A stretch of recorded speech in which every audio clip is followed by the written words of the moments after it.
Der er spændende gæster og aktuelle snakke, du kan blande dig i Aftenshowet. Nu først TV-avisen og vores vejr.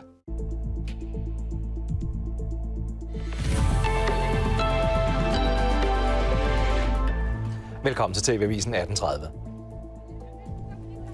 Den franske højrefløjsleder Marine Le Pen er dømt for misbrug af EU-midler og kan ikke stille op til det næste præsidentvalg. Jeg er egentlig meget lettet over udfaldet her.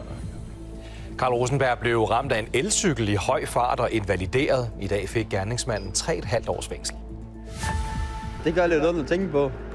Jeg er færdig om et års tid, så det passer lige med resten af min uddannelse. Bliver et helvede at komme til, kan man sige. Men altså... Der er langt færre afgange her på Aarhus Banegård, der skal bygges om frem til udgangen af næste år.